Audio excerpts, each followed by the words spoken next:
I thought I was pretty slick and went and tripped all over myself. That first 2 murders, the first 24 hours, there were 3 clear times I should have been busted, and I wasn't. Because 3 different individuals or 3 different groups of people got scared and minded their own business and looked the other way. He's a bit of a clown, he's a bit of an idiot, but he's not as much of a clown or an idiot as the individuals and the groups who turn a blind eye, who don't respond as they should. Now, maybe he has a point, but maybe it's like, well, you know, you're not that bright. You're just hoping that everybody else is just a little less bright than you. And that's how you get away with it. For all of us, if you see something, say something. If you see stuff that is out of baseline, if you see some behavior, prove this person wrong and, you know, intervene in some way if it's safe for you. Get somebody else to intervene. Call some kind of authority and go, hey, something odd is going on, because he might well be right. He might well be right that there's some stupid criminals out there that are just relying on all of us being just that little more stupid than them. And that little more, just enough, will give them a chance.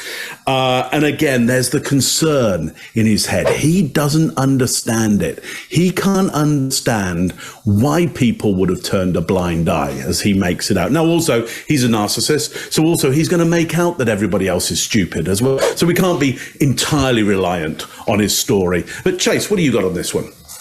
Yeah, let's talk about that for a second. He says they got scared and minded their own business and looked the other way.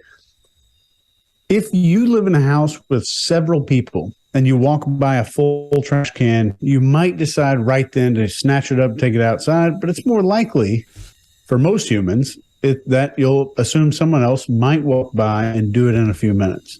If you live by yourself, you do not have these tendencies because it's just you. And this is called diffusion of responsibility. It's also called the bystander effect. And it's a very scary social phenomenon where we're less likely to help people the more people that are around us. In 1964 in Queens, a woman was stabbed to death in front of 38 witnesses. People didn't call the police because they just assumed someone else would do it. These were real witnesses. And we have a tendency to do what the crowd's doing, and it's 10 times more powerful to do what the crowd's doing than you might actually think.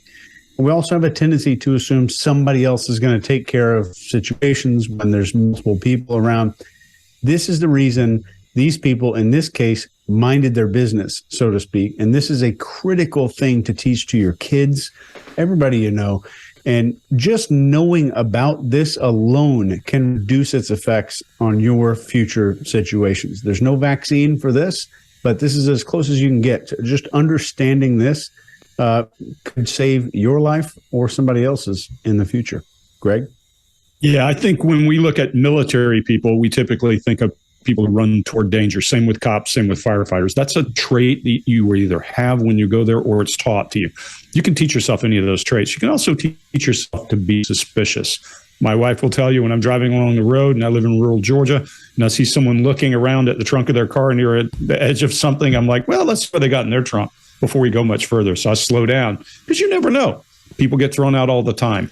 So get your head clear around what is possible. Doesn't mean it's always going, and don't always think people are criminals, but get your head around what is possible. I think it's natural. Chase, you say it all the time. People think other people think what they think. It's not true. This guy doesn't think what you think. You just saw it.